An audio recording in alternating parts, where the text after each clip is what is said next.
सुनो, सिर्फ मैं और जय, बाकी सब ये रहेंगे। आते हैं उसको लेकर।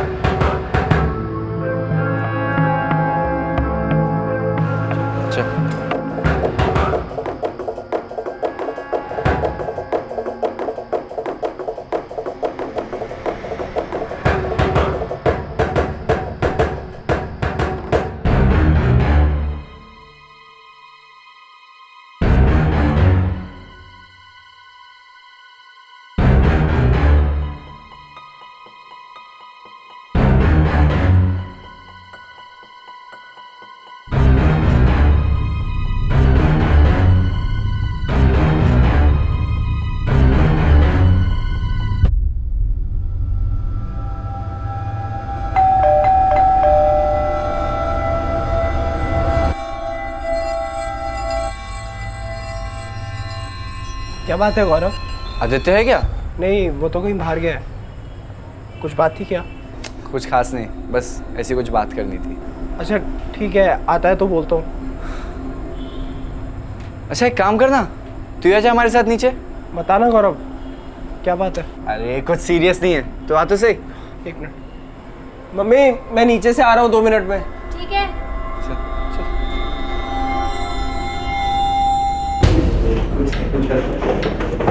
बताना यार, बात क्या है? कुछ नहीं यार। यार आदित्य से कुछ हुआ है क्या? अरे कुछ नहीं, चल। यार बताना, आदित्य ने कुछ किया है? और ये सब क्यों आए हैं यहाँ? तो चल हमारे साथ रहो। नहीं बताना यार कुछ। अरे आना यार।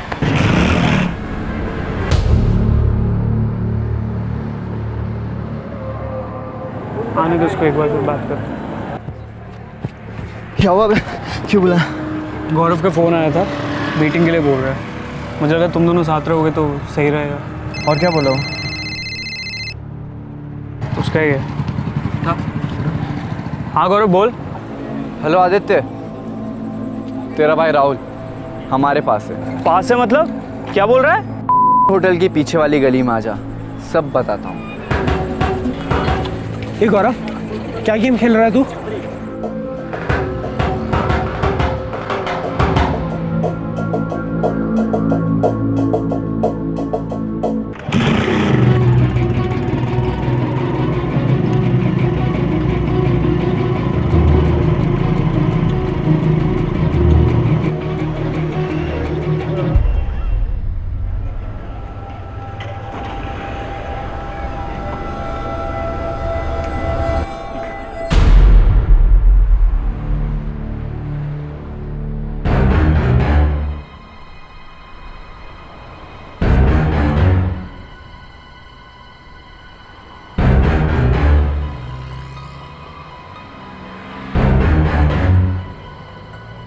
कब से सोच रहा था, हिसाब बराबर करना है।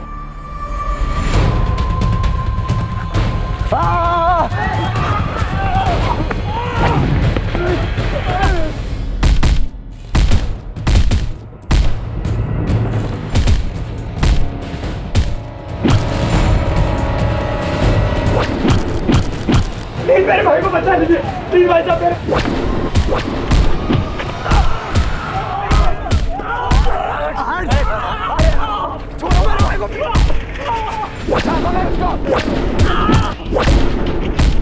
मेरे भाई को छोड़ दे, प्लीज बचा लीजिए मेरे भाई को, प्लीज पुलिस को बुला लीजिए, प्लीज। देखिए मेरे भाई को मार डालीजिए भाई साहब, प्लीज।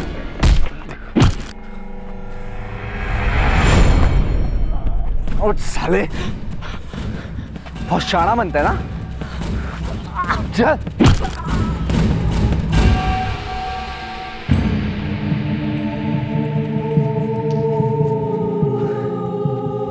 चल चल, कट ले यहाँ से।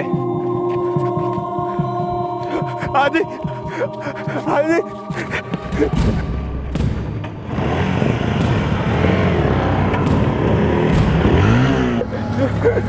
आदि आदि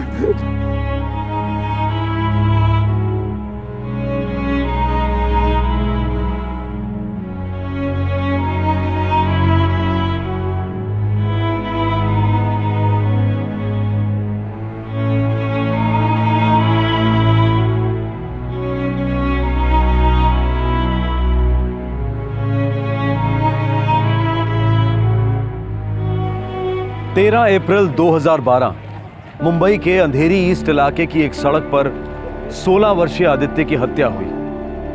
हत्यारे उसके हम उम्र थे। इस मर्डर के चश्मदीद गवाह थे आदित्य का बड़ा भाई राहुल, उस सड़क के दुकानदार और राह चलने वाले आम मुंबईकर। यह हत्या रात को 10 और पौने 11 बजे के बीच हुई, जब मुंबई की सड़कों पर काफी चहल पहल रहती है। लेकिन इस सब के बावजूद आदित्य के भाई राहुल को उसे हॉस्पिटल ले जाने के लिए टैक्सी तक बहुत मुश्किल से मिली।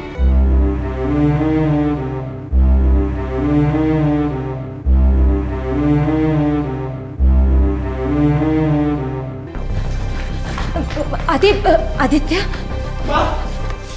राहुल, बेटा ये क्या हो रहा है तुम्हें? आदि कहाँ है? आदि का सर फट गया। डॉक्टर क्या हुआ? मेरा बेटा कैसा है? आई एम सॉरी, हम आपके बेटे को नहीं बचा पाए।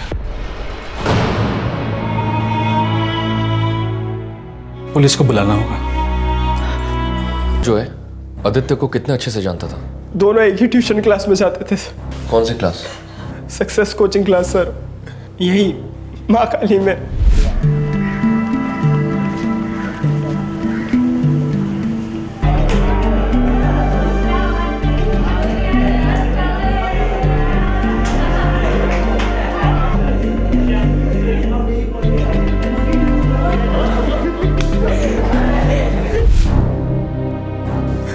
सर वो गौरव घर आया था, पूछ रहा था आदित्य को, उनका शायद प्लान था मिलने का आज।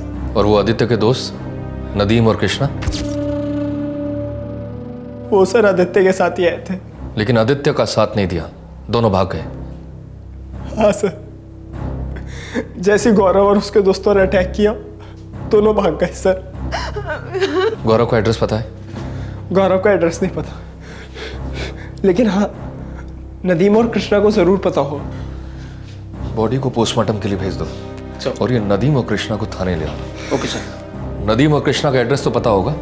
हाँ सर, उनका पता है।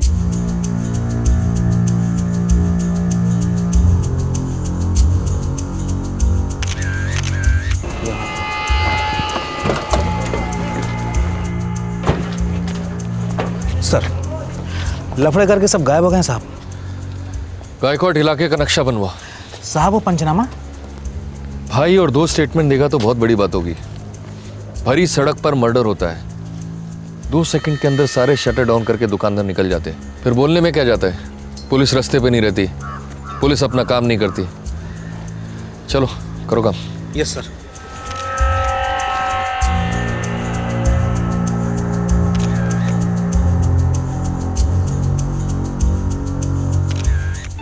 ये झड़प सरेआम हुई थी, लेकिन फिर भी भीड़ में से एक भी आदमी इसे रोकने के लिए आगे नहीं आया।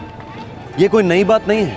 हम सभी अक्सर सड़कों पर 2 लोगों या 2 ग्रुप्स के बीच में हिंसा होते देखते हैं, लेकिन दखल देकर उस हिंसा को रोकने से कतराते हैं, क्योंकि हम उसमें इन्वॉल्व नहीं होना चाहते। लेकिन जब बात आती है ऐसी वारदातों के खिलाफ मोमबत्ती वाला मोर्चा निकालने की, तो नागरिक पूरे उत्साह के साथ तुरंत हाजिर हो जाते हैं। हम कब तक ऐसी वारदातों के लिए पुलिस को दोष देते रहेंगे? एक आदमी आपसी दुश्मनी की वजह से दूसरे का कत्ल करने का प्लान बनाता है। पुलिस अंतर्यामी तो नहीं है कि उसके इरादों को पहले से ही भांप ले। सर, मैंने उन लड़कों को रोकने की बहुत कोशिश की थी, पर वो मन बना के आए थे कि आज तो मार ही डालेंगे। और जाने से पहले आदित्य को इतनी जोर से धक्का दिया कि उसका सर पेमेंट से टकरा गया सर। बस सर, उसके बाद तो मैं उसको जगा ही नहीं सका सर।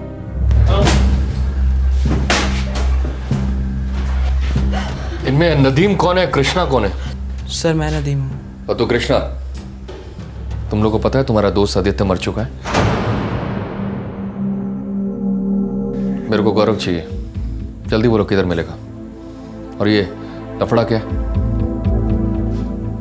सर आज मेरा बर्थडे है, तो हम लोग मेरे घर पे सेलिब्रेट कर रहे थे। फिर कृष्णा और आदित्य अपने अपने घर को चले गए और अचानक थोड़ी देर बाद आदित्य का मेरे पास कॉल आया।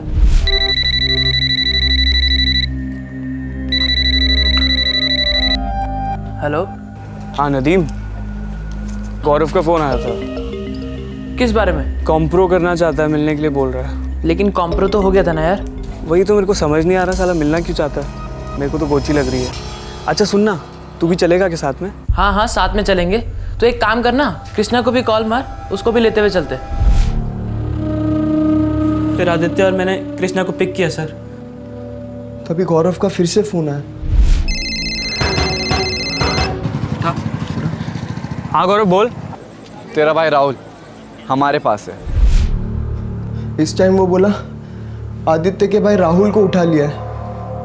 आदित्य टेंशन में आ गया था सर। गौरव और आदित्य के बीच में क्या टेंशन था? इसको लेकर कॉम्प्रो हुआ था, माने मांडोली हुई थी।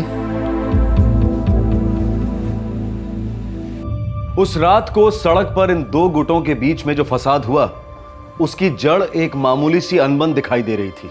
लेकिन ऐसी मामूली अनबन को इस तरह का अंजाम देना, यह हमारी आज की युवा पीढ़ी की एक बहुत बड़ी समस्या बन गई है। ये तो नहीं बराबर है, हो जाता है। हे श्रेया, हाय। कहाँ थी कल पूरा दिन? कितना वेट किया मैंने। एक्चुअली डैड कल घर पे जल्दी आ गए थे और कुछ मेहमान भी, तो रुकना पड़ गया। तो बता देती, फ़ोन कर देती, टेक्स्ट कर देती।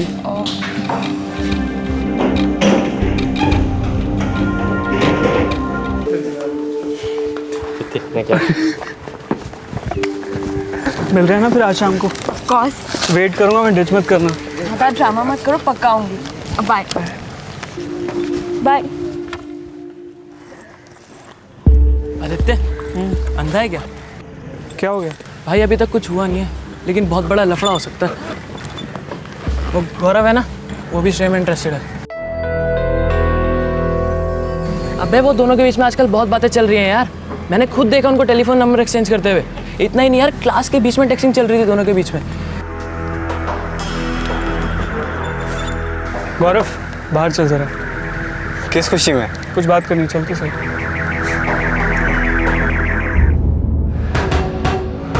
अबे ओ, श्रेया क्या तेरी प्राइवेट प्रॉपर्टी है जो मुझसे बात भी नहीं कर सकता? श्रेया मेरे ग्रुप की लड़की है। थी, तेरे ग्रुप में थी, अब वो मेरे ग्रुप में। देख यार गौरव, तू उससे दूर रह, समझ गया? आदित्य देख, अपनी ना तो फ्रेंडशिप और ना कोई लफड़ा है, फिर भी मैं तेरी हेल्प कर रहा हूँ। क्या मतलब? मतलब ये कि श्रेया एक टाइम पास आइटम है यार, सीरियस मत हो उसको लेके। भड़का मत तू मेरे को। श्रेया बहुत डिसेंट लड़की है। डिसेंट? तो ये देख, तेरी डिसेंट लड़की ने कितना डिसेंट एसएमएस भेजा है मुझे। देख, श्रेया और मैं BBM पर है। टोपी लगा रहा है तू मेरे को? मैं क्यों तुझे टोपी लगाऊंगा? मैं तो तेरे आंखों पे से बंधी हुई पट्टी हटा रहा हूं। ये देख।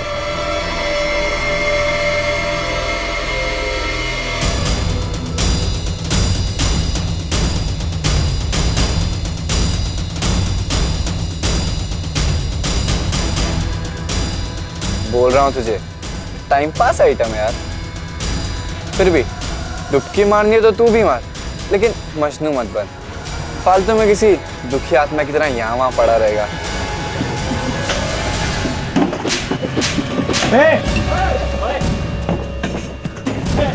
क्या चल रहा है सब? हाँ चलो बंद करो, चलो देखो जो करना है बाहर जाके करो, सब बाहर चलो, बाहर चलो, बाहर चलो, बाहर चलो, चलो बाहर। तो उस थप्पड़ के बदले में आदित्य की जान ली गई? हाँ सर, हम पक्का नहीं बोल सकते। सर, वो थप्पड़ वाली बात के बाद गौरव ने भी उंगली करना शुरू कर दिया था। वो सीधा आदित्य की मम्मी को फोन मारने लगा।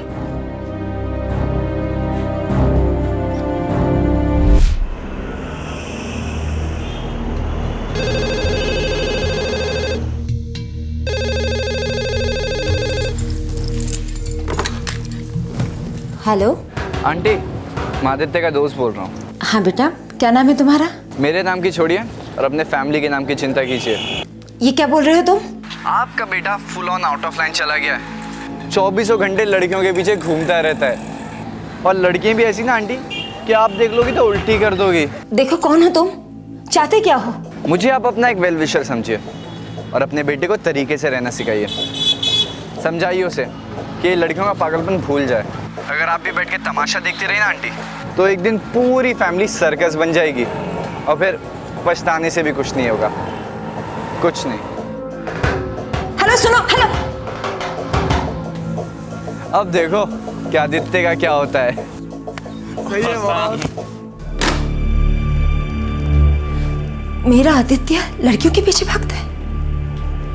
नहीं।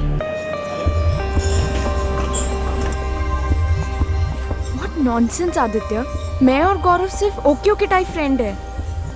अगर एक फोटो खींच भी ली तो बिग डील। श्रेया, तुम मेरे ग्रुप को बिलोंग करती हो।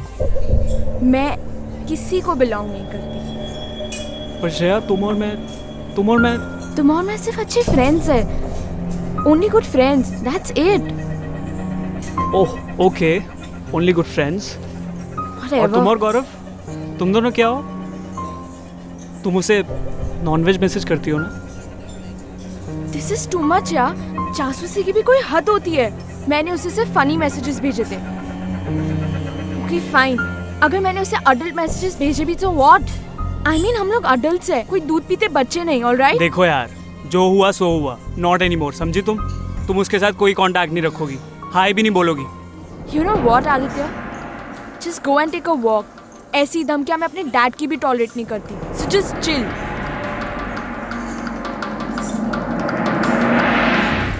नाम क्या बताया? गौरव। नाम तो नहीं बताया बेटा। अब फोन किसने किया उससे क्या फर्क पड़ता है, क्यों किया इस बारे में सोचो। बेटा, कहीं तुम सचमुच कोई गर्लफ्रेंड बॉयफ्रेंड के चक्कर में तो नहीं फंसे हो ना? पापा, आप एक अजनबी के फोन कॉल के चलते अपने बेटे के ऊपर शक कर रहे हो। पापा, ये जो कोई भी है ज़रूर दुश्मनी निकाल रहा है आदित्य से। मुझे नहीं लगता हमारा आदित्य ऐसा कुछ कर सकता है, और ना ही हमें ऐसी फ़ोन कॉल्स को सीरियसली लेना चाहिए। देखो बच्चों, हम मिडिल क्लास लोग हैं।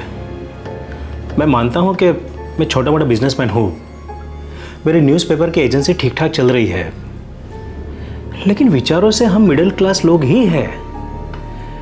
हमारी सोच अलग है। ये पढ़ाई के वक्त गर्लफ्रेंड, हंसी मजाक, ये सब हमें नहीं चलता।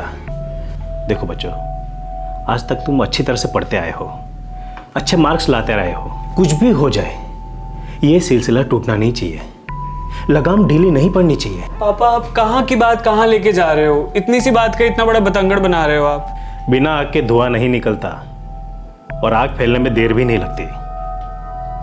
इतना तो मैंने अपनी जिंदगी में सीखा ही है।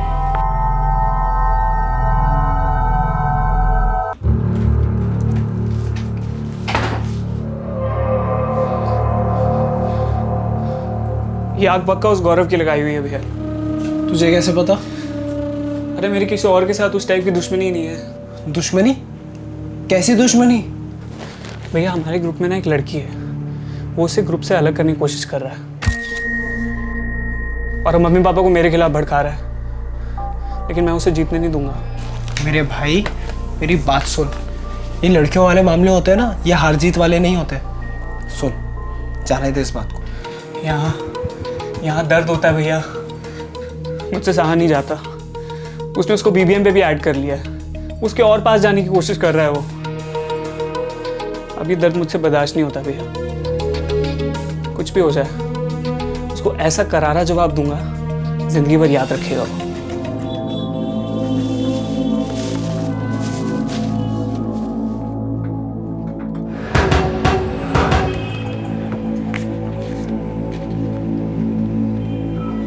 क्या हुआ गौरव, ये थोपड़ा कहाँ को लटका रखा है?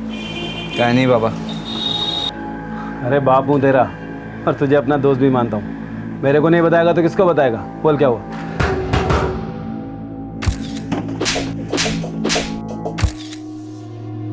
क्या हुआ, कोई झगड़ा वगड़ा हुआ क्या तेरा दोस्तों से? दोस्तों के साथ नहीं बाबा, एक दुश्मन है। दुश्मन? दुश्मन कितना बड़ा वर्ड है, इसका मतलब ही जानता है तू? नहीं बाबा, सच में एक लड़के के साथ दुश्मनी है मेरी। अरे तो निभाना दुश्मनी, लेकिन दुश्मन के लिए ऐसा थोपड़ा बिगाड़ने का नहीं। इसका मतलब होता है दुश्मन की जीत, और किसी भी दुश्मन के लिए अपनी लाइफ नहीं खराब करने का, समझा? चला ठीक है। ये ले, 2222 लैंडलाइन है उसका। जरूर होगा मेरी जान। अबे वो गौरव के ग्रुप में एक लड़का नहीं था, उसी के सेलफोन में से तो ढापा था। उसने लिखा हुआ था गौरव।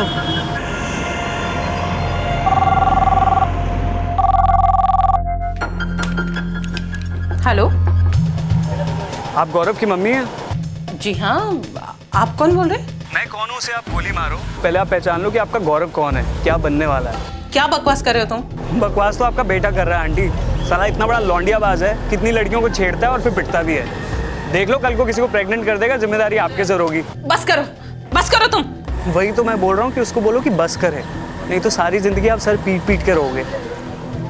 हेलो हेलो, ईंट का जवाब पत्थर से, पल्ला रीलोडेड। ईंट का जवाब पत्थर से, और फिर उस पत्थर का जवाब किससे? ये जवाबों का सिलसिला विनाश की निशानी है। लेकिन कुमार अवस्था, टीनेज में जब गर्म खून के अंदर एड्रेनालाइन उधम मचाता है, तब ये ईंटबाजी और पत्थरबाजी बहुत हीरोइक लगती है। लेकिन इस बहादुरी के पीछे की मूर्खता किसी को दिखाई नहीं देती। और फिर ये टेक्नोलॉजी आग में तेल का काम करती है। SMS, MMS, social networking. Technology के ये आधुनिक नमूने वरदान है या श्राप? क्या रोजमर्रा की जिंदगी की सादगी को ये कुचल रहे हैं? हर एजुकेशनल इंस्टीट्यूट बुलंद आवाज में अपनी वैल्यूज और विजन की पब्लिसिटी करता है। हर कोचिंग क्लास इम्तिहानों के दौरान टॉप मार्क्स दिलवाने का वादा करती है। लेकिन जवान लड़के लड़कियां इन कॉलेजेस और कोचिंग क्लासेस में बिल्कुल फिजूल की बातों को लेकर अपनी जिंदगियां उलझा देते हैं। इस केस में ये दोनों लड़के, गौरव और आदित्य, एक ब्राइट फ्यूचर बाहें फैलाए इनका इस्तकबाल करने के लिए खड़ा था। लेकिन इन दोनों ने बर्बादी को गले लगा लिया। अबे ओ, राग मत दे, समझा? अगर पिछवाड़े में 4 आने का भी दम हो ना, तो आ जाना कल शाम को 4 बजे तोलानी कॉलेज के पीछे। सालों तुम सबकी पुंगी बजा देंगे। अबे ओ साले, कायरे वाली धमकी अपने पास रख, समझा? कौन बजेगा और कौन बजाएगा वो तो कल ही पता चल जाएगा। आज ही 4 बजे तोलानी कॉलेज के पीछे। आ रहे हैं साले। वो सुरभि चौल के लड़कों को भी बोल दे। सोहेल, दीपक और कल्पेश, ये तीनों तो गारंटीड आएंगे। सुपर, फोड़ डालेंगे सालों को।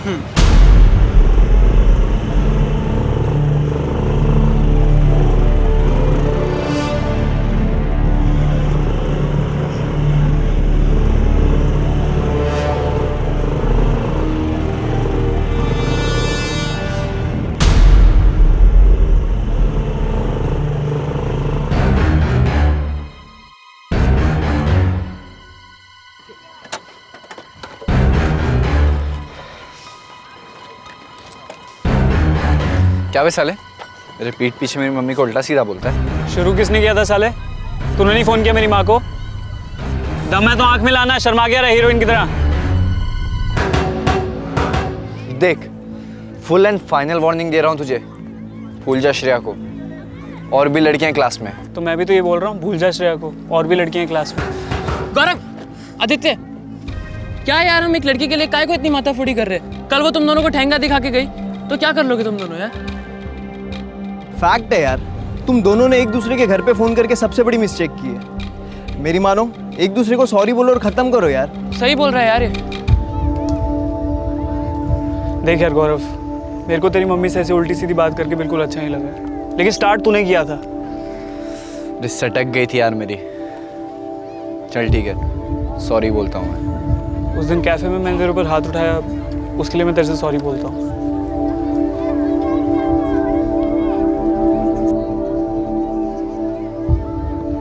हाथ मिलाना।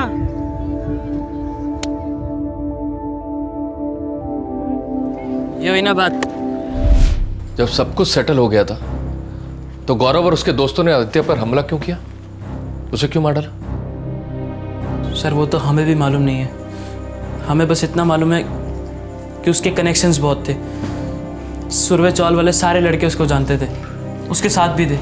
हम लोग को उन लोग से पंगा नहीं लेना था, उन लोग बहुत डेंजरस है, इसलिए हमने आदित्य का कॉम्प्रो करवाया था। पर गौरव ने अपना फैसला क्यों बदला, क्यों अटैक किया, हम लोग को कुछ नहीं पता सर। गौरव को मालूम होगा, पक्का मालूम होगा।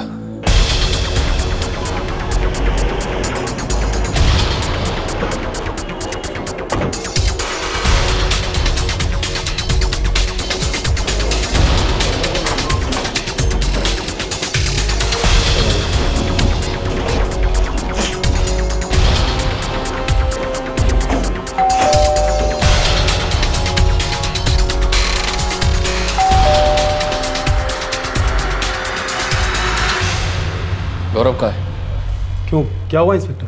गौरव कहाँ है? वो अपने कमरे में सो रहा है। क्या बात क्या हो गई? बहुत सो लिया, अब जागने का वक्त आ गया। बताओ कहाँ है? लेकिन इंस्पेक्टर ये तो बताइए, गौरव ने किया क्या? गौरव ने अपने क्लासमेट आदित्य का मर्डर किया है।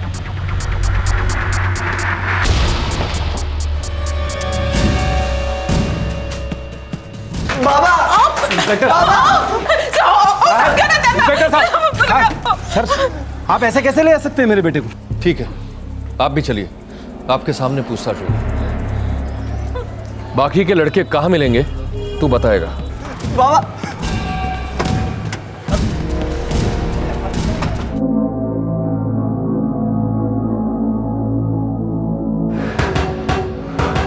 जब सब कुछ सेटल हो गया था तुम्हारे और आदित्य के बीच, तो क्यों मारा उसे गौरव? हाँ, हाथ मिलाना।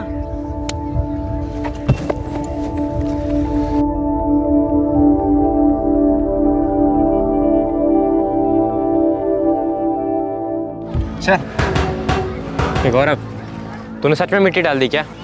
छोड़ना यार, सॉरी बोला ना उसने, बात खत्म। ये अच्छा है। हाँ, पहले सबके सामने उसने तेरे को थप्पड़ मारा और उसके बाद प्राइवेट में एक पिद्दी सी सॉरी बोल दी।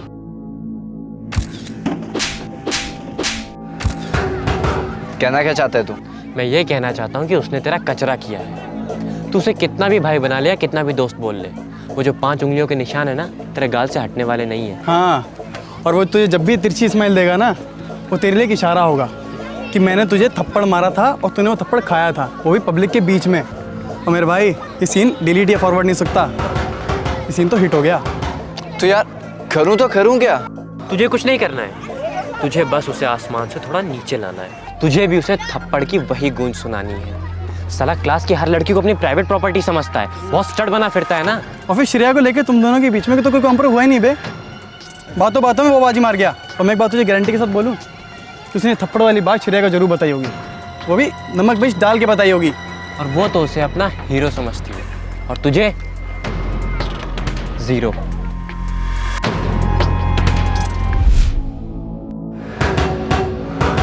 बस मुझे उसकी रूखी सूखी सॉरी पसंद नहीं थी, तड़पाना चाहता था उसे, ईंट का जवाब पत्थर से देना चाहता था।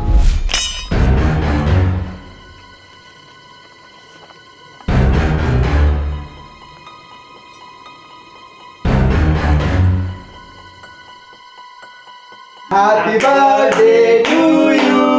Happy birthday dear Nadi.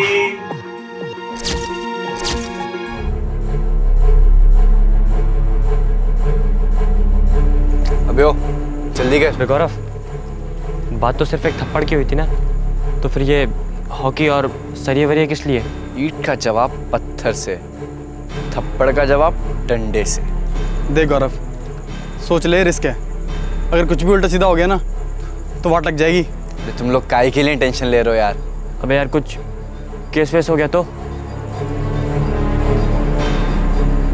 एक मिनट।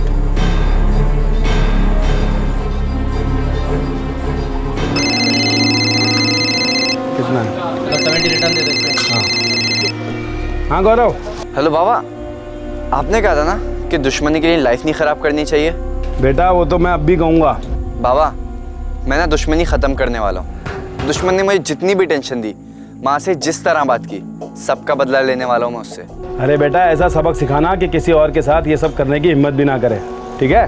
अच्छा बाबा, अगर कुछ भी हुआ तो आप साथ दोगे ना मेरा? अरे बेटा, ये भी कोई कहने की बात है? अरे बाबा हूँ मैं तेरा, तेरे लिए कुछ भी करूँगा। बाबा एक बार फिर से बोलना।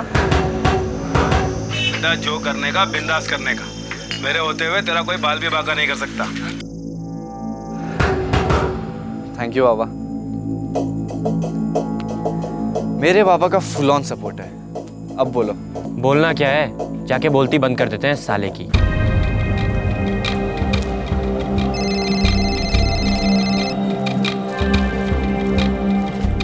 हाँ गौरव बोल। हेलो आदित्य, बैठने का प्रोग्राम है, आ रहा है क्या? आज?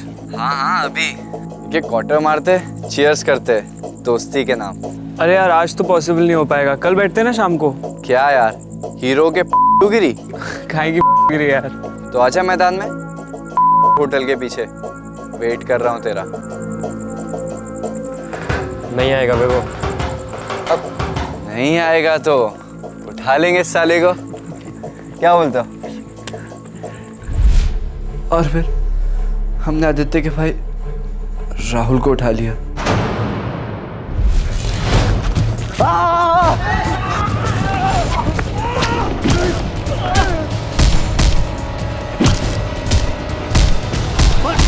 प्लीज बचा लीजिए मेरे भाई को, प्लीज। और साले चल।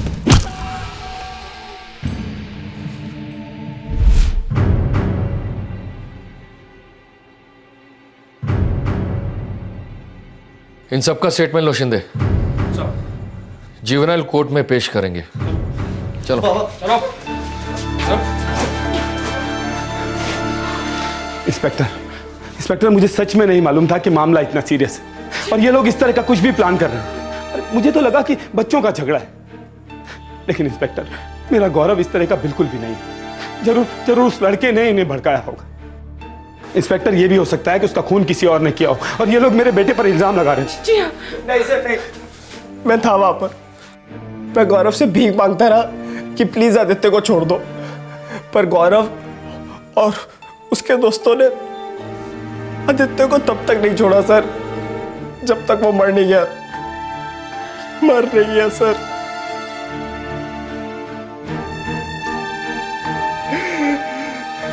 आपका बेटा डिस्टर्ब था, वो दुश्मनी निकालना चाहता था और आपने एक पल भी उसे रोकने की कोशिश नहीं की। आप सबके बच्चे माइनर हैं, नाबालिग हैं, पूरा दिन इंटरनेट पे लगे रहते हैं, कीमती से कीमती फोन उनके हाथों में होता है और जब ये कीमती फोन हर 2 मिनट में चीखते हैं तो ये चीख बर्बादी की दस्तक होती है। लेकिन आप लोग के कान, आंख सब बंद रहते हैं। इस केस में पूरी जिम्मेदारी मैं आप लोग पर नहीं डाल रहा हूं, मैं उस लड़की से भी बात करूंगा। हम इस केस की तहकीकात कर रहे हैं, लेकिन एक बात का दुख होता है, एक जवान लड़का इतनी एनर्जी से भरा ऐसे मारा जाता है। व्यर्थ है, बिल्कुल व्यर्थ।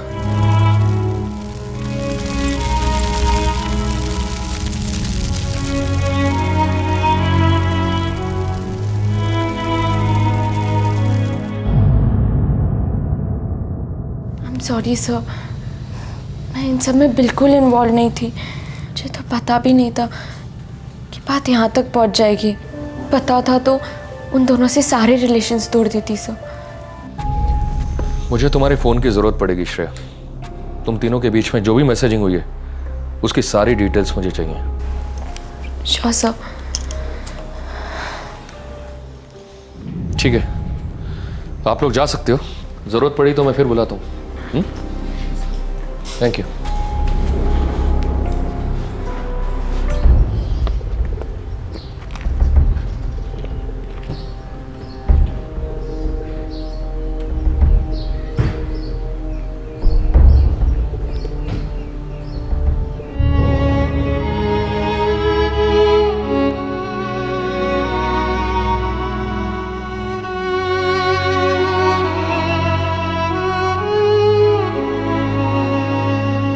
एक जवान जिंदगी हमेशा के लिए खो दी गई। गौरव और उसके दोस्तों को जुवेनाइल कोर्ट में पेश किया गया। फिलहाल वो करेक्शन सेंटर में है क्योंकि वो सभी 18 की उम्र से कम थे, माइनर थे। क्या यह हत्या रोकी जा सकती थी? बिल्कुल रोकी जा सकती थी अगर पेरेंट्स और कोचिंग क्लास के टीचर्स इस फसाद के बुलबुले को सुन लेते। लेकिन क्या कोई ऐसा तरीका है जिससे इस तरह के फसाद और खतरे के बुलबुले सुनाई दे जाएं? क्या यह हत्या इस सड़क पर रोकी जा सकती थी? बिल्कुल रोकी जा सकती थी अगर आसपास के लोग, गाड़ियां, दुकानदार, इनमें से कोई भी एक ठोस एक्शन लेता, पुलिस को इत्तला करता, तो जरूर कुछ हो सकता था। लेकिन ज्यादातर लोगों ने बस एक ही सवाल उठाकर अपनी जिम्मेदारी पूरी कर ली, और वो सवाल था, उस सड़क पर कोई पुलिसमैन ड्यूटी पर क्यों नहीं था? दोनों लड़के पढ़ी लिखी सभ्य मिडिल क्लास फैमिली को बिलोंग करते थे। झगड़ा हुआ था एक लड़की के फोन मैसेज को लेकर। लेकिन क्या यह केस ईव टीजिंग का था, या फिर यह झगड़ा दो टीनेज लड़कों के बीच एक लड़की का अटेंशन पाने के लिए हुआ था, या फिर वो लड़की बिल्कुल इनोसेंट थी और उसे जबरदस्ती सब में घसीटा गया था। सारे सवालों के बाद एक ही बात बार बार जहन में आती है कि जो हुआ वो बिल्कुल नहीं होना चाहिए था। ये भटके हुए जज्बात, ये भटका हुआ गुस्सा और भटकी हुई वन-अपमैनशिप, बहुत बड़ी कीमत वसूल की इसने। हमारे आज के एपिसोड की दूसरी कहानी।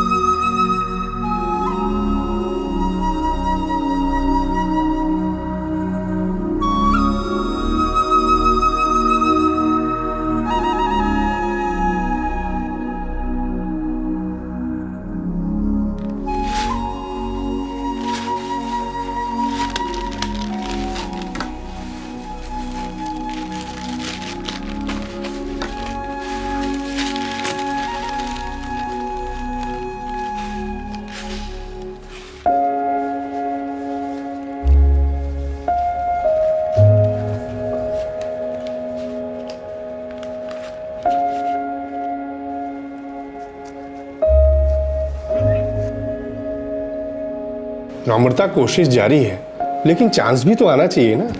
गोपिता, जल्दी कुछ करना पड़ेगा, इतनी आमदनी में और नहीं होगा। नई नौकरी चाहिए गोपिता। तेरी हालत समझता हूँ मैं, जरूर कोई न कोई रास्ता ढूंढ निकालूंगा। हिम्मत रख गोपिता, मुझ पर 2 बच्चों की जिम्मेदारी है जो तू तेरे तलाक के बाद अकेले ही निभा रही है। समझता हूँ, सब समझता हूँ। मुश्किल दौर है, लेकिन तू टूटना नहीं। होगा, कुछ न कुछ जरूर होगा। बहुत जल्द खुशखबरी सुनाऊंगा नम्रता, भरोसा रख अपने गोपिता पर।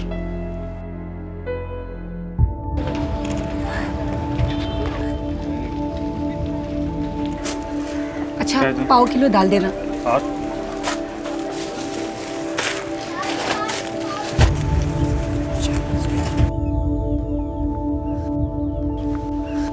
আরে নম্রতা দি, কেমন আছো? আমি ভালো আছি রিনা, তুই? वही रोज का तरकारी लेने जा रही हूँ। अच्छा रीना, मेरी एक मदद करेगी? हाँ बोलो ना दीदी। बीच बीच में आशी और सोनू को तेरे घर भेज दूँ पढ़ाई के लिए।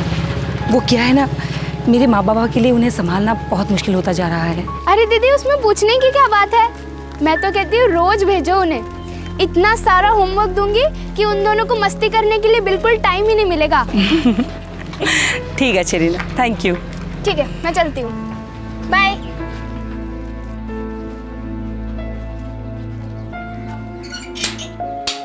ये क्या रोहन, ये डाल डाल डाल डाल। अरे अरे अरे अरे, मेरी आशी और सोनू बेटा क्या कर रहा है? तुझे तुम लोग के लिए देखो मैं क्या लेके आई हूँ। देखो, ये एक तुम्हारे लिए टॉफी और ये तुम्हारे लिए टॉफी। अब जाके खेलोगे।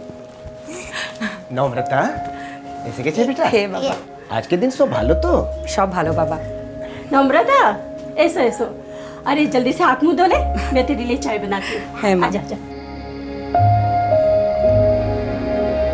এই দেখো, এই সুন্দর বাড়ি, হ্যাঁ, এই তোমার চুল, বলো, এই মাথা।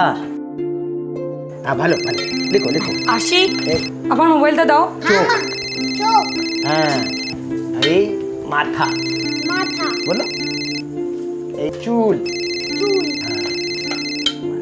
কেটে দি। हेलो हेलो नम्रता बाजी? जी हाँ, बोल रही हूँ। आप कौन? मैं सुनीता नंदियाल बोल रही हूँ दिल्ली से। जी कहिए, क्या काम है? देखिए, काम तो आप ही के काम का है। आपको नौकरी की तलाश है ना? हाँ हाँ, लेकिन तुम्हें कैसे पता? और तुम्हें मेरा नंबर कहाँ से मिला? एक्चुअली मैं एक प्लेसमेंट एजेंसी में जॉब करती हूँ और दार्जिलिंग में मेरे अच्छे कॉन्टैक्ट्स हैं जो लोगों को जॉब दिलवाते हैं। इनफैक्ट मैं खुद भी दार्जिलिंग की ही हूँ। और वहाँ की बहुत सी लड़कियों को मैंने यहाँ दिल्ली में जॉब भी दिलवाई है। कैसा जॉब? यहाँ दिल्ली में एक बड़ा मॉल है जहाँ पे एक मेगा स्टोर में एक सेल्स वूमेन की ज़रूरत है। लेकिन दिल्ली? हाँ दिल्ली। देखो, शुरू में लगेगा कि तुम विदेश में हो, लेकिन यकीन मानो, हमारी वहाँ की बहुत सी औरतें हैं यहाँ पर। अच्छी सैलरी, रहने की जगह, तुम्हारी किस्मत बदल जाएगी नम्रता। सुनीता जी, मुझे सोचना होगा। हाँ हाँ, इतना बड़ा फैसला है, सोच समझ कर ही लेना। मैं फिर से फ़ोन करूँगी। ठीक है। दार्जिलिंग, पश्चिम बंगाल। नम्रता एक 34 वर्षीय तलाकशुदा महिला थी जिसकी जिंदगी का सिर्फ एक ही मकसद था, अपने 2 छोटे बच्चों को अच्छा भविष्य देना। फिलहाल बहुत मुश्किल से गुजारा हो रहा था और फिर अचानक ये जॉब ऑफर आया दिल्ली से, जो नम्रता के गांव से लगभग 1500 किलोमीटर दूर था। एक ऐसा ऑफर जो नम्रता की जिंदगी की सूरत हाल बदल सकता था। लेकिन क्या नम्रता बागची के दरवाजे पर बेहतर जिंदगी ने दस्तक दी थी या फिर सीरियस खतरे ने?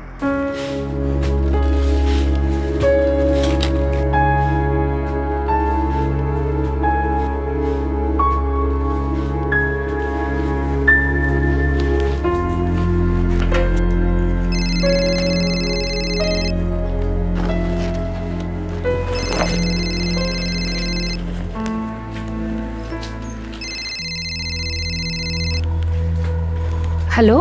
तो नम्रता बाजी, क्या सोचा है आपने जॉब ऑफर के बारे में? वो सुनीता जी, मैंने सोच लिया है, मैं कर लूँगी। बढ़िया, बहुत ही सही फैसला किया है नम्रता तुमने। देखो, अगले सोमवार से तुम्हारी ज्वाइनिंग है, तो पूरा 1 हफ्ता है तुम्हारे पास। लेकिन मुझे कहाँ आना होगा और ये सब होगा कैसे? तुम इसकी बिल्कुल फिक्र मत करो, सब कुछ बहुत कायदे से होगा।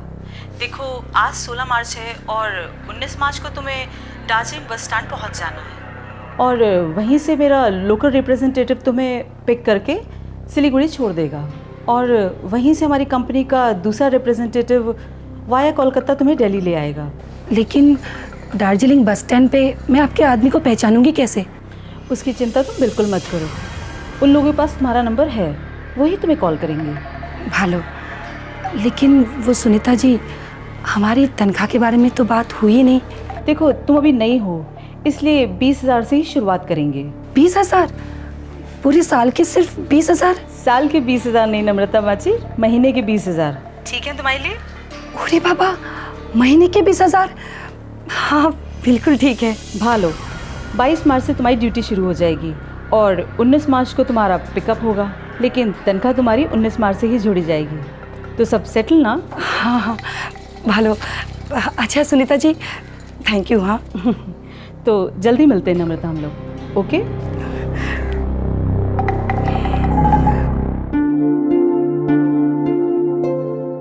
आशी, अबार बोलो हैं? हाँ।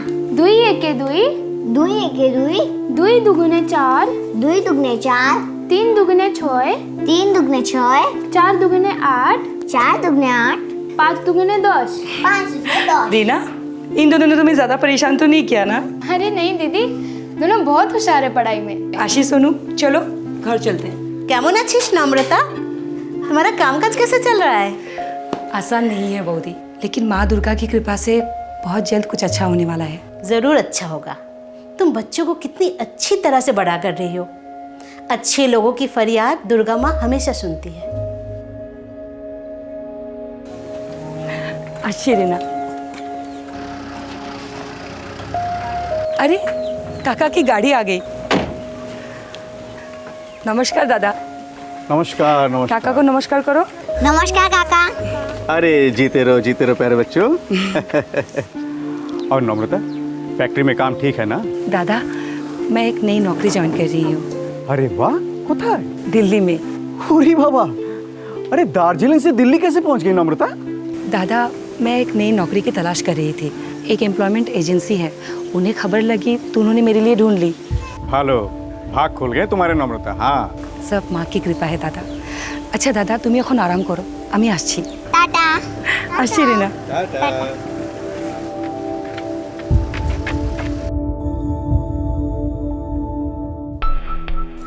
अच्छा है नम्रता, तुम्हारी आमदनी भी अच्छी होगी और दिल्ली में इन दोनों बच्चों का परवरिश भी तुम अच्छी तरह कर पाओगी। बाबा, माँ, पहले मैं वहाँ अकेले ही जाऊंगी और फिर बाद में इन दोनों के लिए आऊंगी।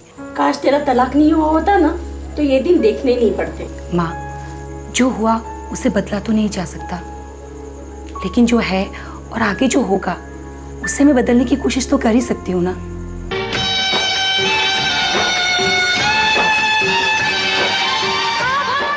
गोमती, सुनो, कल सुबह सुबह 5 बजे मुझे शिलीगुड़ी के लिए भाड़ा मिला है। तुम एक काम करना, सुबह 4:30 बजे याद करके मुझे जगा देना। हाँ हाँ, जगा दूंगी। बाबा, नम्रता दी अपने बच्चों के साथ दिल्ली में अकेले कैसे रह पाएगी? इतनी भोली औरत का ऐसे तलाक हो जाएगा कौन जानता था। और फिर अब तो उसके सर पे 2 बच्चों की जिम्मेदारी भी आ गई। यहाँ बड़ी बुरे दिन देखे हैं बेचारी ने। शायद दिल्ली में उसकी किस्मत खुलेगी।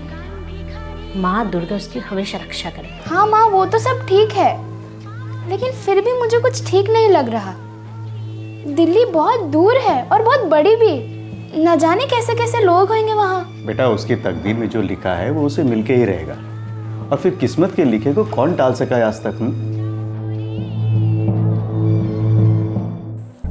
नम्रता के पड़ोस में रहने वाली 16 वर्षीय रीना उसके इस फैसले से थोड़ा परेशान थी। उसे ये बात खाई जा रही थी कि दार्जिलिंग की एक तलाकशुदा महिला को दिल्ली में बिना किसी जान पहचान के एक अच्छा जॉब ऑफर दिया गया था और वो अपने बच्चों के साथ वहां सेटल होने जा रही थी। शायद ये उसकी सिक्स सेंस की दस्तक थी जो बिल्कुल जायज थी। 2 दिन बाद नम्रता दिल्ली के लिए रवाना होने वाली थी।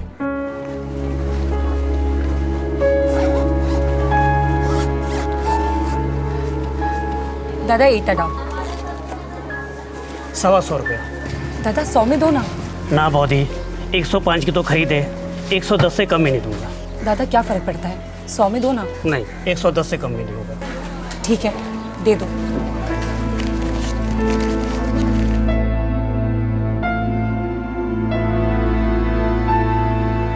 नम्रता दीदी, नम्रता दीदी।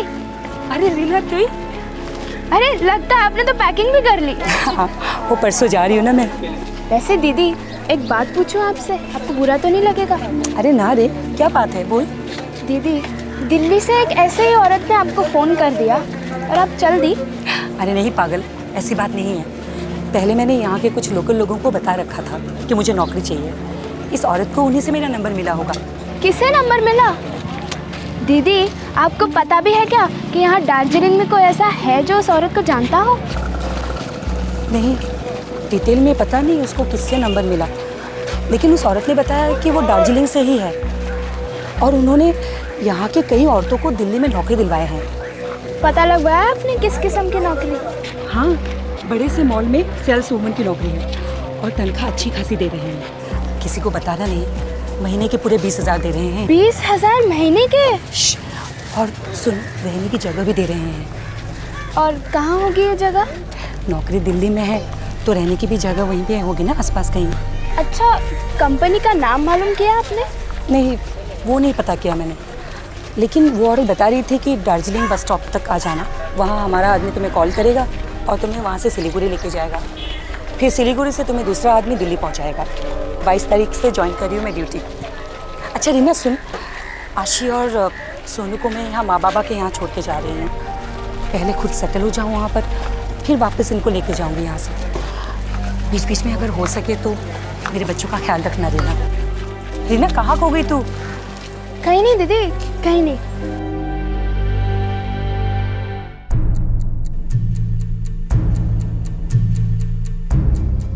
तो अगर कोई आपके सपने को थाली में परोस कर देता है तो उस फरिश्ते के चेहरे के पीछे एक खतरनाक चेहरा भी हो सकता है और आप उसके जाल में फंस सकते हैं। इसीलिए हमेशा संभल के। नम्रता दीदी, आप उन्हें नहीं जानती, वो आपको नहीं जानते, तो भी उन्होंने आपको 20,000 की नौकरी दी और रहने के लिए घर भी, वो भी दिल्ली में। आपको डर नहीं लगता? थोड़ा बहुत डर तो लगता ही है रीना, लेकिन उनका ऑफर इतना अच्छा था कि इसीलिए तो इतने सारे पैसे, वो भी आपका काम बिना जाने। नहीं रीना, वो औरत हमारे इलाके की ही है, सुनीता नंदियाल नाम है उसका। वो हमारी मेहनत और काबिलियत को जानती है। मुझे इस औरत को जानना है। क्या मतलब? दीदी मुझे इस औरत का नंबर चाहिए, मुझे उनसे बात करनी है। क्या बात करनी है तुझे उससे? दीदी आप नंबर तो दो प्लीज। अच्छा ठीक है, देती हूँ।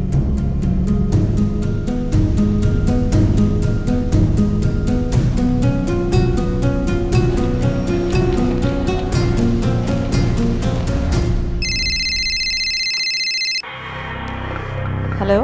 हेलो सुनीता जी। हाँ, कौन बोल रही है? मैं रीना बोल रही हूँ दार्जिलिंग से। मैं नम्रता बागची को जानती हूँ और मैंने सुना है कि आपने उन्हें कोई जॉब ऑफर की है। हाँ तो? मुझे भी एक ऐसे ही जॉब चाहिए।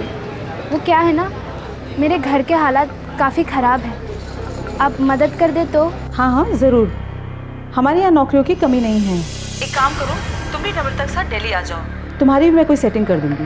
ओ थैंक यू सुनीता जी। वैसे मेरी सैलरी कितनी होगी? देखो शुरुआत में 15-20 हज़ार ही महीने के मिलेंगे, फिर भी तुम्हारी काबिलियत और मेहनत पर ही डिपेंड करता है। ज़्यादा काम करोगी तो ज़्यादा ही मिलेगा।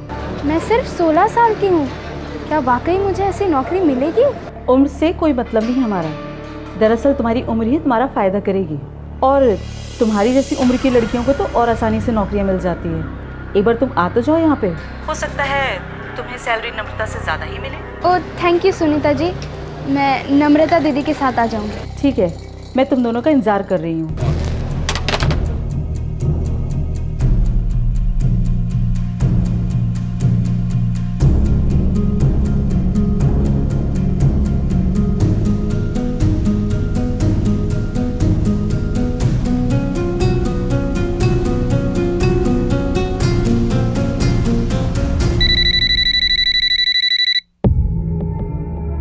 हेलो हेलो निर्मल सर, मैं रीना बोल रही हूँ दार्जिलिंग गवर्नमेंट स्कूल से। रीना? अच्छा, हाँ रीना, बोलो क्या बात है? सर मुझे एक हेल्प चाहिए। हाँ बताओ, कैसी हेल्प? सर मेरे एक नेबर है, मुझे लग रहा है कि उन्हें किसी जॉब रैकेट में फंसाया जा रहा है। ओके, और तुम्हें ये कैसे पता चला? बस सर अंदर से लग रहा है उसके साथ कुछ ज़रूर गलत होने जा रहा है। देखो रीना, फिलहाल तो मैं गैंगटॉक आया हूँ किसी काम से। मैं आज शाम को ही दार्जिलिंग वापस लौटूंगा, और अगर तुम्हें सच में लगता है कि कोई गड़बड़ है तो तुम दार्जिलिंग के एसपी साहब के पास चली जाओ। आई एम श्योर वो तुम्हारी मदद करेंगे। Thank you sir.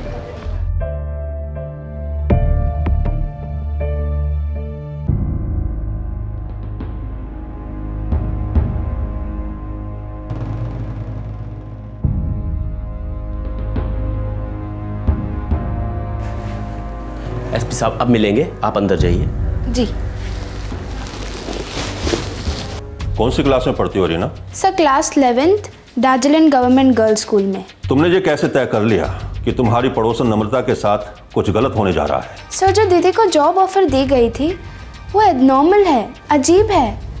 मतलब बिना किसी जान पहचान के इतनी बड़ी तनख्वाह, कुछ तो गड़बड़ होगी ना सर। समझ सकता हूँ, लेकिन तुम इन सब बातों की जानकारी कैसे रखती हो? सर हमें ये सब बातें हमारे स्कूल में सिखाई गई है।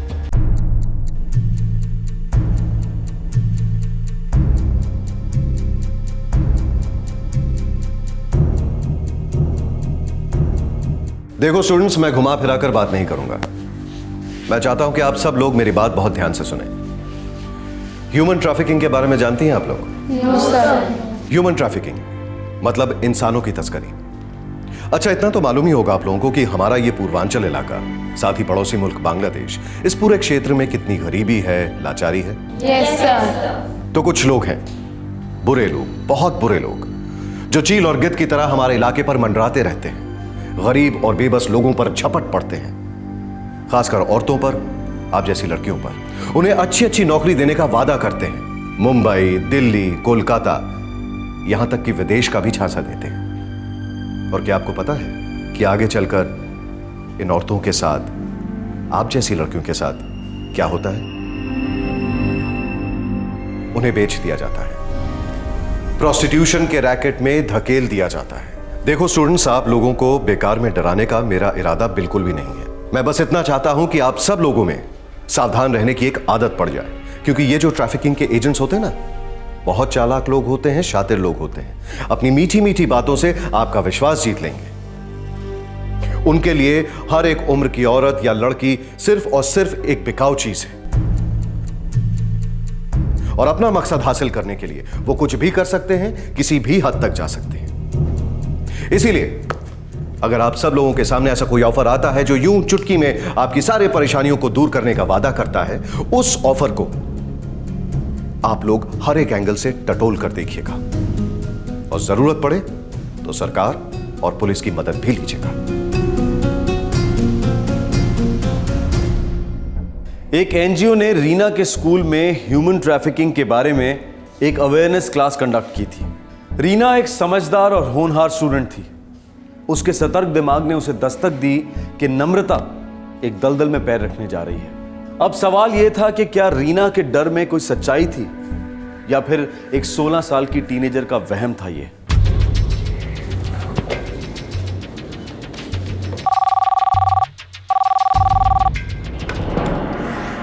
आई मधु गर्ग, क्राइम ब्रांच।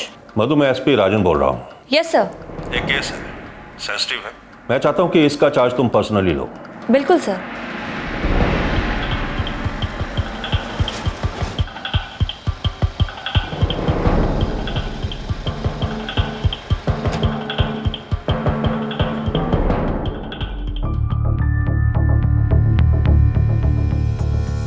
नम्रता, रीना बच्ची नहीं है। इसके मन में जो डाउट्स उठ रहे हैं वो हमारे मन में भी उठ रहे हैं। हमने दिल्ली पुलिस से बात की है और वो लोग ये नंबर ट्रेस कर रहे हैं जिससे आपको फ़ोन आया था, और हमें शक है कि ये कोई एम्प्लॉयमेंट एजेंसी नहीं बल्कि एक पूरा का पूरा रैकेट चलाया जा रहा है। ठीक है मैडम, मैं दिल्ली नहीं जाऊंगी। नहीं, तुम दिल्ली जाओगी। क्या मतलब मैडम? आप बोल रही है रैकेट है और आप ही मुझे उस तरफ भेज रही है। नम्रता, तुम अकेली नहीं जाओगी। तुम्हारे जरिए हम इस पूरे के पूरे रैकेट की कमर तोड़ देंगे। तुम्हें हमारी मदद करनी होगी। तुम नहीं जाओगी तो ये लोग हमारे हाथ में कभी नहीं आएंगे। लेकिन मुझे करना क्या होगा? तुम दोनों प्लान के मुताबिक 19 मार्च की सुबह दार्जिलिंग बस स्टैंड पर पहुंच जाओगी। दिल्ली की सुनीता नाडियाल के रिप्रेजेंटेटिव तुम्हें वहां एक्सपेक्ट कर रहे होंगे। ये आदमी हमारे मुताबिक इस रैकेट की पहली कड़ी होंगे। मैडम जी, आपका काम सही है, लेकिन हमारी बच्ची और नम्रता, इन दोनों को आप खतरे में क्यों डाल रही हैं? आपकी बेटी रीना और नम्रता अब हमारी जिम्मेदारी है। हमारे आदमी सादे कपड़ों में हमेशा इनके साथ मौजूद रहेंगे और उन एजेंट्स को धर लेंगे।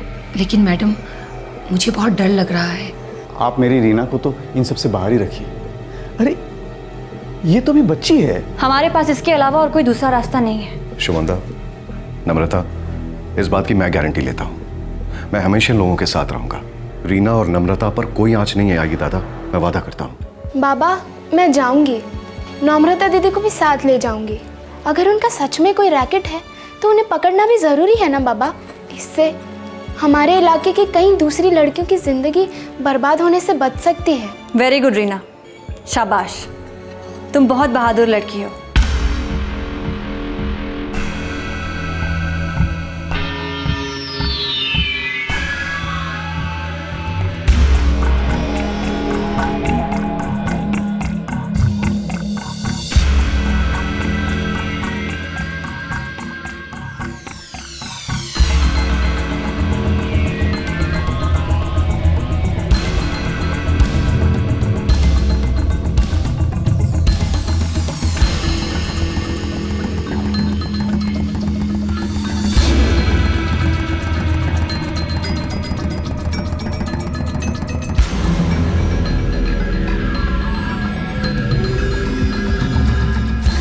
गौरंग, मुझे लगता है कि यही हमारी पार्टी है। अगर पूछते हैं। तू यहीं रुक, मैं पूछ कर आता हूँ।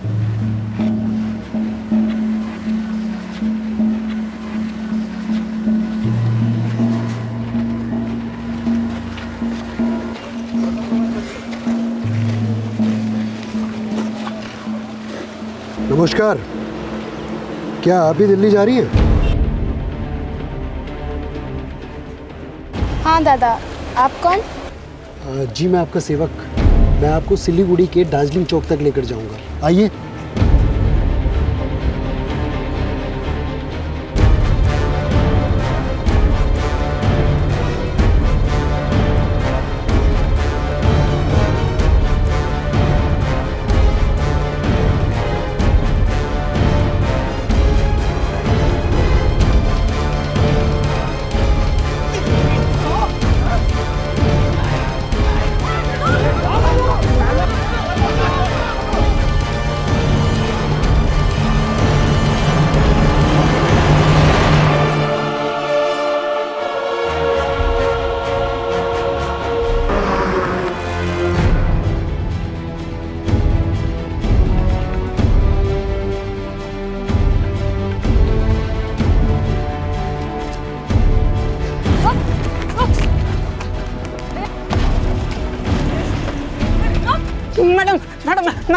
मैंने कुछ नहीं किया। मैडम क्या? मैंने क्राइम ब्रांच से भागेगा? क्राइम ब्रांच से भागेगा? चलो ले जाओ इसको। मैंने कुछ नहीं किया मैडम।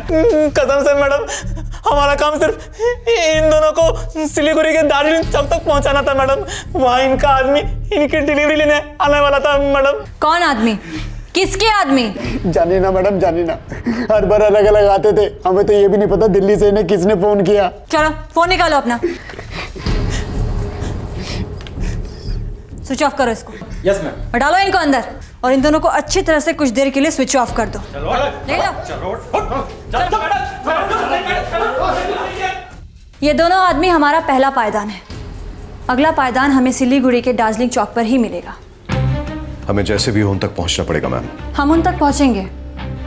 निर्मल, ये ह्यूमन ट्रैफिकिंग के रैकेट्स एक रिले रेस की तरह होते हैं। हर खिलाड़ी अपने आप से ही दौड़ते हैं और दूसरा खिलाड़ी उसके आने का इंतजार करता है। लेकिन मैम, हम सिलीगुड़ी वालों तक पहुंचेंगे कैसे? दिल्ली की सुनीता नंदयाल तुम्हारे हर एक मोमेंट्स को ट्रैक कर रही होगी। जैसे ही तुम उसके रडार एरिया पर नजर नहीं आओगी, वो खुद ब खुद तुम्हें फोन करेगी। ह्यूमन ट्रैफिकिंग के विक्टिम्स एक हाथ से दूसरे हाथ एक्सचेंज होते रहते हैं। मंजिल तक पहुंचते पहुंचते ना तो विक्टिम और ना ही हैंडलर्स दोनों को इस पूरी चेन का बिल्कुल पता नहीं चल पाता। और ये मंजिल होती है बड़े शहरों की भूल भुलैया। इन कंक्रीट जंगलों में व्हाइट कॉलर वाले भेड़िए इन औरतों और लड़कियों पर टूट पड़ते हैं, उन्हें हर तरह से नोच डालते हैं। ह्यूमन ट्रैफिकिंग में चेन की कड़ियां बहुत बारीक होती हैं, इसलिए बेहद जरूरी हो जाता है कि पुलिस बहुत सावधानी और गुप्त रूप से अपनी कार्रवाई करे, ताकि कोई भी कड़ी पूरी तरह से टूटने ना पाए। और अगर ऐसा होता है तो इस रैकेट का हाथ लगना बहुत मुश्किल हो जाता है।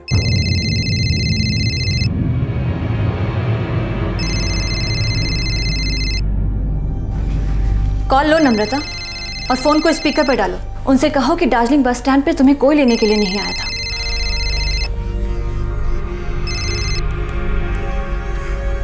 हेलो हेलो नम्रता, कहाँ हो तुम और रीना? हम तो यही है सुनीता जी, दार्जिलिंग में, लेकिन बस स्टैंड पर हमें कोई लेने नहीं आया। हमने पूरा 1 घंटा इंतज़ार किया। लेकिन तुम लोगों ने मुझे क्यों नहीं फ़ोन किया?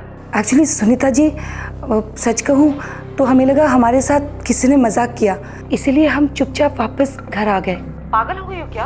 पहले इन सब मामलों में कोई मजाक क्यों करेगा? अच्छा एक काम करो, तुम अभी कभी तुम लोग वापस दार्जिलिंग बस स्टैंड जाओ और वहाँ से सिलीगुड़ी की बस लेके दार्जिलिंग चौक पे उतर जाना, ठीक है?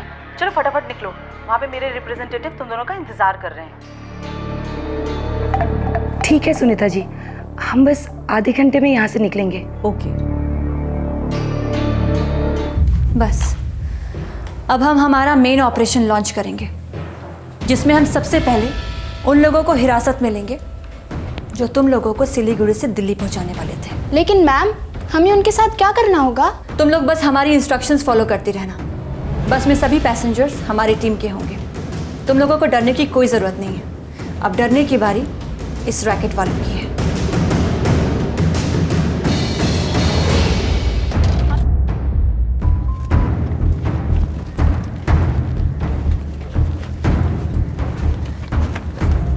चलो ड्राइवर।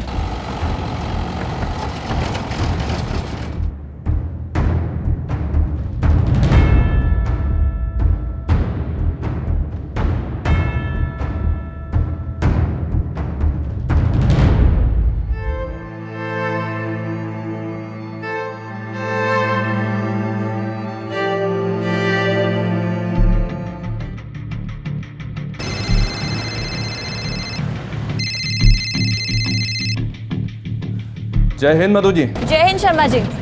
हम इस रैकेट की दूसरी टीम को पकड़ने के लिए निकल पड़े हैं सिलीगुड़ी के लिए। आप दिल्ली के इस सेल पर क्लोजिंग कीजिए। हमने उस नंबर को ट्रेस कर लिया है जी, द्वारका इलाके से ऑपरेट हो रहा है। आप भी फुल अलर्ट पर रहिएगा शर्मा जी।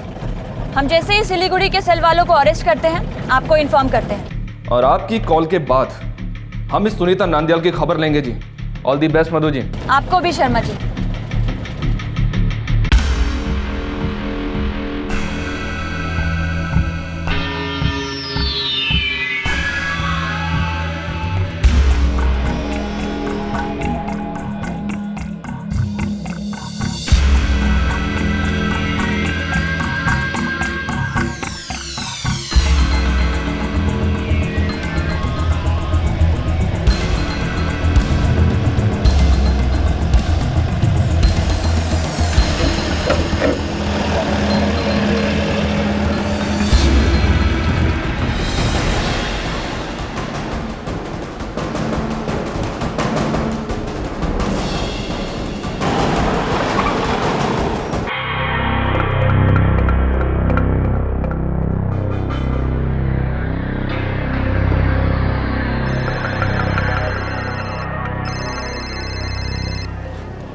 जी मैडम। देखो वो दोनों पहुंच ही रहे होंगे। उनसे बात किए हुए करीबन 1-1.5 घंटा हो गया है। मैडम आप टेंशन मत लीजिए, हम हर बस को स्कैन कर रहे हैं, हम उन दोनों को पहचान लेंगे। देखना उसमें से एक औरत होगी 30-35 साल की और एक लड़की है 16 साल की। जी मैडम। और सुनो, अब से मेरा कांटेक्ट बंद हो रहा है, मुझे कोई फ़ोन मत करना और उन दोनों को मैं दिल्ली से पिक करवा लूँगी। ठीक है मैडम।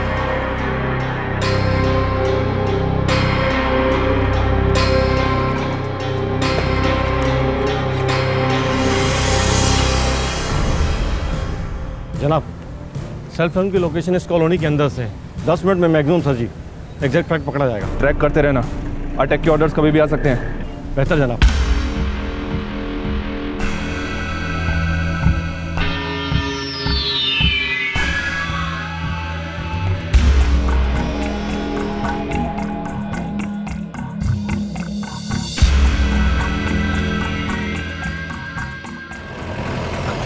देखिए, दार्जिलिंग चौक आने ही वाला है। रीना, नम्रता, आप दोनों आराम से जाकर चौक पर खड़ी हो जाइएगा, जैसे कि आप लोग वहाँ किसी का इंतज़ार कर रहे हैं, और हम लोग वहाँ पर चारों तरफ फैल जाएंगे। ठीक है? ठीक है। ठीक है मैडम। ड्राइवर, हमारे उतरते ही आप गाड़ी लेकर आगे निकल जाएंगे और ठीक 15 मिनट के बाद वापस लौट आना।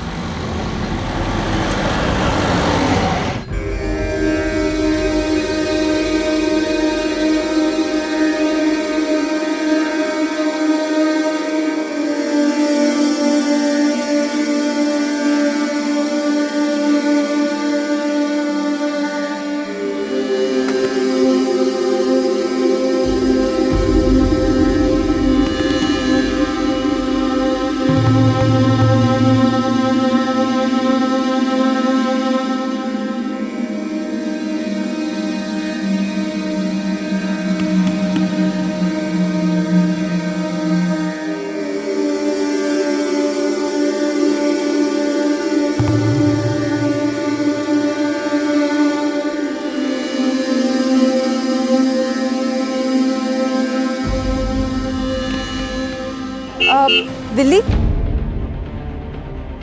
हाँ जी दिल्ली। सेल्स वुमेन की नौकरी? हाँ, सेल्स वुमेन की नौकरी। अच्छा अच्छा।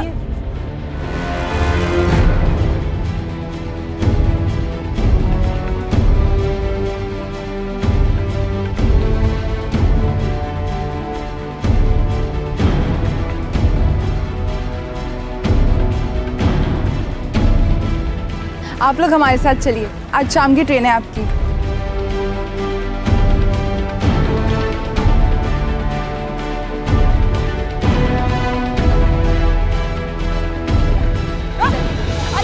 अरे कौन है आप? क्या कर रहे हैं? कौन है सब लोग? कौन है? अरे क्या कर रहे हैं आप लोग?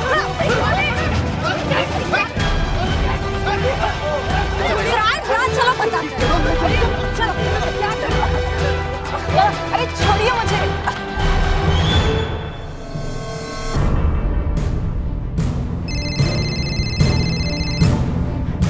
हाँ मधु जी, हाँ फ्लैट ट्रेस हो चुका है। दूसरी कड़ी हमारी कस्टडी में आ गई है, आप सुनीता को धर लीजिए।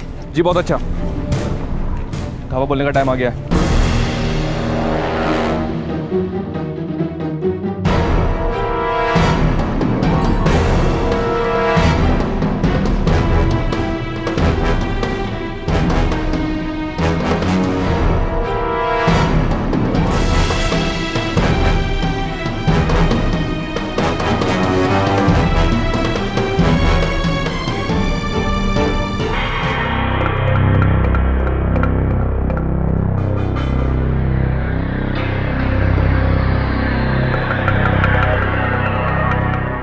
मैडम जी, हमारा काम था सिर्फ इन्हें ट्रांसपोर्ट करना। हमारा काम तो ये दोनों को ट्रेन तक पहुंचाने का था। और ट्रेन में कोई दूसरा चार्ज लेने वाला था जो पार्टी को दिल्ली लेके जाता। मैम, दिल्ली वाली सुनीता नाडियाल छू हो गई है। दिल्ली पुलिस जब तक वहाँ पहुँची तब तक काफ़ी देर हो चुकी थी। और मैम, उसका मोबाइल स्विच ऑफ है। Shit, damn it. कौन है ये दिल्ली की बिल्ली? मैडम, आज तक सिर्फ फोन पे ही बात हुई है मेरी, आज तक कभी देखा नहीं है उसे, कभी मिली नहीं। जब जब हम कोई नई पार्टी को सिलीगुड़ी स्टेशन पे ले जाते हैं, हमें हमारी मजदूरी मिल जाती है, लेकिन देने वाला हर बार कोई ना कोई दूसरा ही होता है। हमें हमारी मेहनत के पैसे और जो सिलीगुड़ी वाले को देना होता है वो मिलाकर एक राउंड फिगर दे देते। दिल्ली से मैडम ने फ़ोन करके कहा था कि दार्जिलिंग वाले चूक गए हैं और पार्सल अपने आप आ रहा है। बंद कर दो इन लोगों को अंदर, और जो कुछ भी इनके अंदर है सब कुछ बड़े प्यार से निकलवाओ। कौन कौन से एजेंट्स हैं, कहाँ कहाँ से पिकअप किया है, आज तक कितने सारे पार्सल्स पहुंचाए हैं, सब कुछ इनसे उगलवाओ। लेकिन याद रखना, ये लोग मरने नहीं चाहिए, ठीक है? हल्के हल्के थप्पड़ों से शुरुआत करो। ले जाओ ना यहाँ से, जाओ।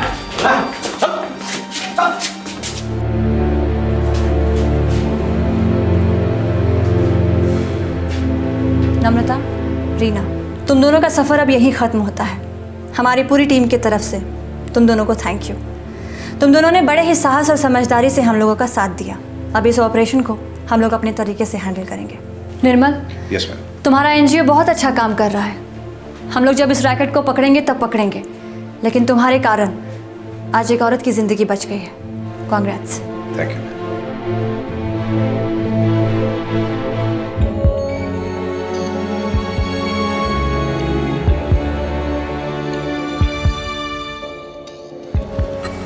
চলো আমি আসছি দিদি।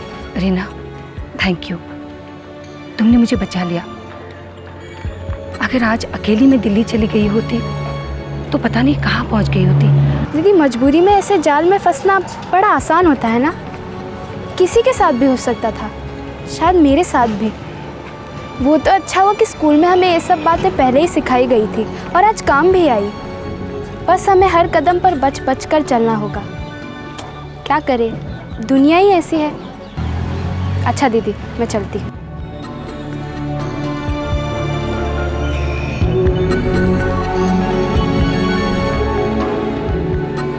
रीना की बहादुरी के लिए दार्जिलिंग पुलिस ने उसे पुरस्कार देकर सम्मानित किया और एक संगीन जुर्म को रोकने के लिए क्राइम पेट्रोल दस्तक इस टीनेजर बहादुर लड़की को सलाम करता है। साथ ही क्राइम पेट्रोल उस एनजीओ को भी सैल्यूट करता है जो पूरे जोश के साथ ह्यूमन ट्रैफिकिंग के बारे में जानकारी फैला रहा है, जिसकी वजह से रीना ने इस केस में मदद की। ह्यूमन ट्रैफिकिंग एक बहुत ही सीरियस जुर्म है जो बहुत तेजी से फैल रहा है। फ्लैश ट्रेड के ज्यादातर विक्टिम्स शिकार होते हैं एक झूठे वादे के, एक बेहतर जिंदगी का वादा जो कभी पूरा नहीं होता। पीड़ितों का एक बहुत छोटा हिस्सा इस रैकेट के चुंगल से भाग निकलता है।